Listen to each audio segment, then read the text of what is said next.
Drew here, Frisco Tennis Stringing. We do a lot here at our pro shop, from stringing to customizing to everything in between. But there's one thing that stands out that always I find very difficult. I've yet to find a hack to it or an easy way around it, but that's replacing the butt cap on a racket. So in this video, I'm going to go through how to do that.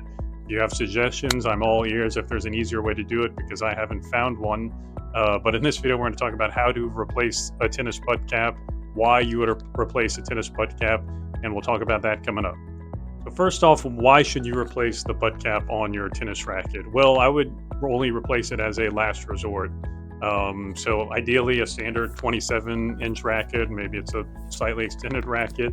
The butt cap should be stapled in, or usually stapled in, and should not ever need to be replaced. The only time you would need to replace a butt cap are, I would say, for three main reasons.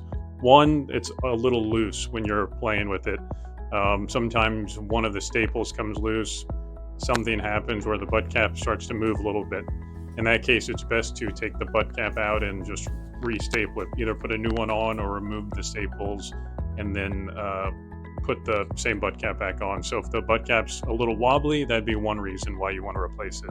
The second reason would be what I do from time to time for customers is a grip reduction. For some racket brands that use the foam pallets, you can actually remove the butt cap, sand it down a little bit, and you can reduce the grip size a half to a full grip size. So what we do here at our pro shop, to give the racket back to the customer, will have the new butt cap of the smaller grip size. So if someone has a 3/8 racket and wants to bring it down to a 1/4, we'll sand it down a bit and then restaple the new 1/4 butt cap. So ideally it should play real close to that 1/4 grip size. You got to be a little bit careful you don't round out the bevels, but that is another reason why you would need to take out the butt cap and put on a new one. The third reason, you can sometimes replace a tennis butt cap with a different type of butt cap as long as it's compatible with that pallet. So maybe like a Pro Staff and a blade, or a Wilson, different versions of the butt cap that are still compatible with the pallet. Just make sure if you want to try a different butt cap that it needs to be compatible with the underlying pallet. So if, say, a pallet is one brand and then the cap you want to use is a different brand, sometimes the shape doesn't really work. So when you staple it, it won't ever be quite flush with the underlying pallet. But if it does, and it's a different type of butt cap that gives a different feel in the hand, then that is another reason why you would replace it. So then I've talked about situations you replace it. Like I said, ideally, hopefully you never have to. But if you do, there are step-by-step ways of I do it, and hopefully it usually works out well, but I've made every mistake in the book. So like I said, if you have a better idea, I'm all ears.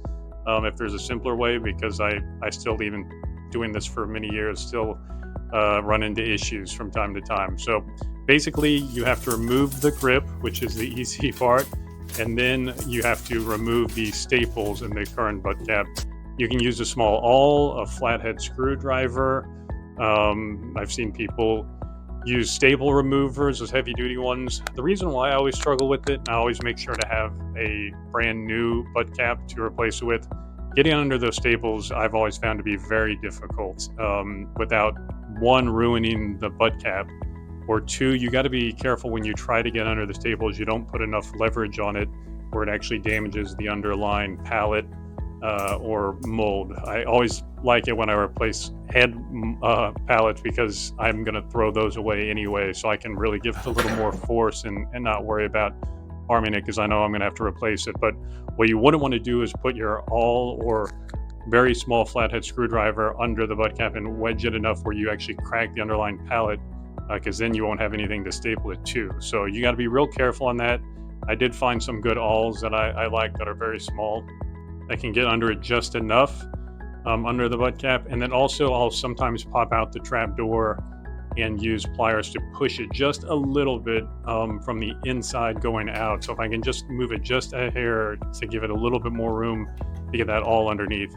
I've seen people go over the butt cap under the staple, but I've never really been able to do that without going under the butt cap itself. So like I said, I always like to have a brand new butt cap. So if I damage that when we're taking off, it's not a problem. I have a new one to use. So once you push with the pliers to get a little room and you use the awl You can give it a little bit of a wedge to just slowly work that staple. And once you have a little bit of room, it gets much easier, and you just use simple leverage to take out the staple. And you can usually use pliers once you have started moving it enough. And once you're moving the staples, the butt cap's going to be wedged on there pretty tight, so you have to take it off. And then once you use some force to take it off, you're ready to go to do what, either a grip reduction or your new butt cap to do it, or whatever you really wanted to do, the reason why. Or maybe the one had loose staples and now you have to re-staple a new butt cap, or maybe the old one if it's still in good shape. What I like to do, I do put a little piece of masking tape underneath the new one. I found that it's a trick I learned from Unstrung Customs. It does help a little bit to make sure there's no wobbliness. It doesn't wobble at all. It keeps it nice, and there's no squeaking, nice and firm against the pallet when you re-staple it. Usually you want to put in 4 staples. I think I use the 1/4 by 1/2 inch staples, but you can look up what works best. I don't like the guns that use like the same ones that the factories use to start the grips, because it doesn't really go through very much, and you do want it to go through enough through the hairpin to make sure it's not going anywhere, because obviously when you play tennis you put a lot of force on that. So ideally 4 staples. Sometimes I got to be a little careful, and I'll try to staple on a corner that hasn't been stapled on, just because you keep putting staples through a part of the hairpin or the handle that have already had staples. Just makes me feel like I'm damaging the integrity of it. So ideally you can staple it on a corner that hasn't been stapled. But ideally 4, you're probably fine with 3. But ideally 4 staples, make sure it is in there fine. So that's once you staple that on there. Sometimes I'll, with a hammer, a very small hammer, just give it a light tap if it's not flush against the frame or against the pallet. That way you don't feel that staple under the grip. So when you put that grip back on, you don't want to feel that staple. So a little bit of a hammer sometimes, if it's sticking out a little bit, will make sure it doesn't protrude. I have an electric nail gun that seems to work really well. I've seen some people use the Arrows nail gun, which I think works great. Handheld, I think, is fine as long as the staples go through. I'm not a big fan of glue. I've seen people do that because I just don't know how it can withstand the force of a modern tennis game. So I think staples are pretty much close to necessary. So that is how we do it. And then once we put the cap back on, you just put the grip back on.